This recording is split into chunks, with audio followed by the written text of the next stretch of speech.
how do I do it? How am I able to do what I do on a daily basis? You know, how do I fight the demons? Because they hear me speak and I'm very raw and real. How do you fight my insecurities, all these things? And they're there every day. They're there every day. Like you said, I'm in search for a feeling. I'm not in search for a trophy. I'm not in search for love. I'm not in search for more followers on Instagram or social media. When I started this journey years ago, and I realized that I'm going to be somebody, and I'm searching for a feeling of true victory for myself, and only myself. The second I shut out the whole world and realized that one thing, that I am in this world alone. I'm fighting this race by myself. Yeah, I'm all about people, I'm all about team, I'm all about that. But I'm really all about right now and in my life, just like you said, no one knows the real truth about me, how hard I really go. I don't care if anybody knows. I don't want anybody to know.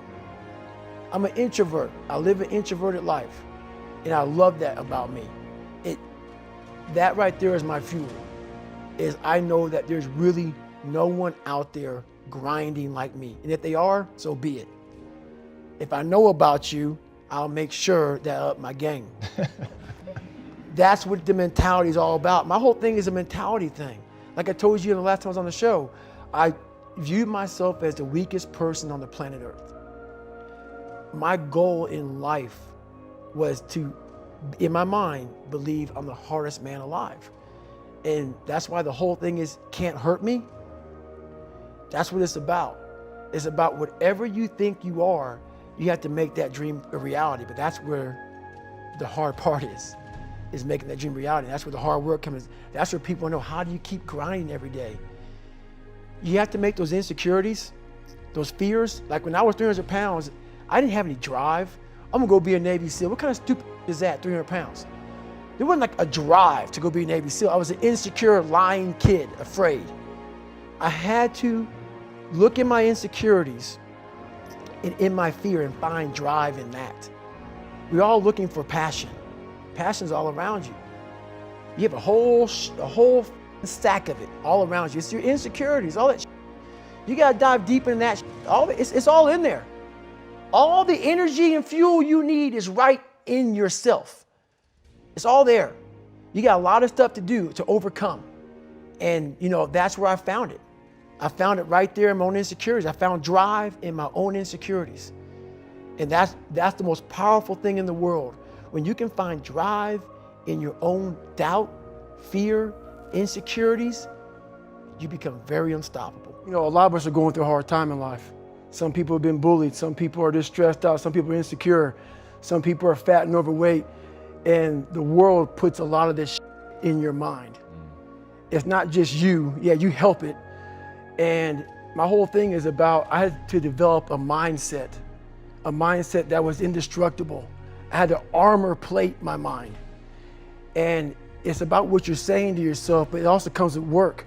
So whenever I was getting beat down, physically, mentally, spiritually, whatever I was going through, just saying, you know, I would put, you know, you can't hurt me.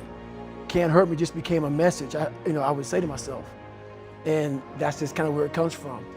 What I find so interesting is your concept of the governor, that basically, I have the chills, that an expert is somebody who's gonna tell you what your limits are, rather than the person that's out there practicing getting you beyond the limits. So what is the governor and how do we strip it out of our lives? I believe that most human beings are only living at about 40% of their capability.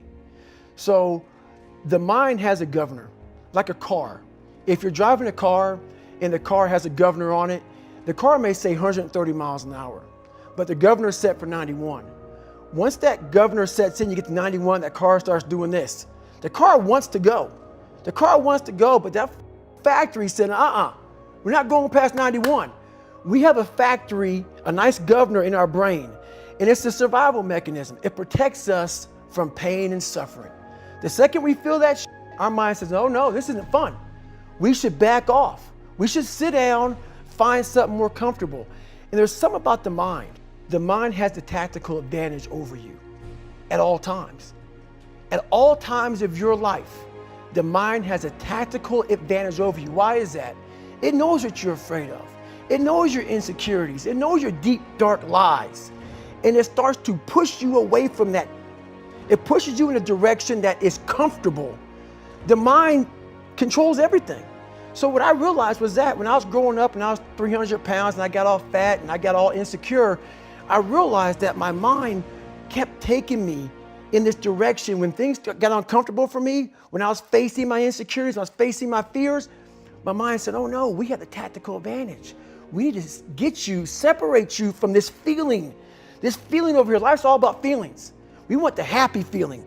We don't want that feeling of this sucks. Why am I here? And you don't have any, so you can't answer those questions, so you leave. I started realizing that if in that moment you can answer those up questions and you are now in charge of your brain versus your brain ruling you, that's where all that stuff comes from. So the 40% rule is all of that. You get to 40%, your brain says, we're done. Let's roll, man. This is starting to get painful. This is uncomfortable. So you sit down. You have to figure out ways, and everybody's different. That's how the book kind of talks about, like we all have these things about, 5 steps to this and 4 steps to this. It's a lot more than that. That's all bull. It's a practice that you have to, it's a habit. So if you know that at 40%, I'm feeling pain. At 40%, I'm feeling pain. That's where the 40% rule kicks in. Now it starts. Okay, I'm feeling pain. My mind's saying all this shit to me. It's saying, get out of here, run, flee. The fight or flight kicks in. Okay, we're done. We're not good enough. It starts telling you all these things. You start to believe it because the mind controls all. This is the time where you have to gain control back of your mind. It's okay. Let me see if I can go 45%. And once you start giving yourself more and more hope and start realizing, okay, the mind starts to be, okay, what are you doing? We're supposed to be going right and you're going left. You start then controlling your mind. Start finding more in yourself. And then it goes from 40% to a lot further than that. But that's the start of it though. Get to the spot where your mind is saying stop. Whatever that is, you gotta get there first. And then that's when that shit starts to work for you. You gotta control yourself in that moment. I had to sit down. Each thing that is wrong with you has to be a focal point. You can't look at this gigantic list and say, I gotta change all this. My God, this is crazy. No. You take off the first one. I want to be smarter. For me, that was my thing. I have to become more intelligent. I have such a severe learning disability. I can't retain shit. I had to now get that one thing and then strategize in that one problem. How can I do this? I'm not going to learn like you. I'm not going to learn like anybody else. How am I going to figure this out?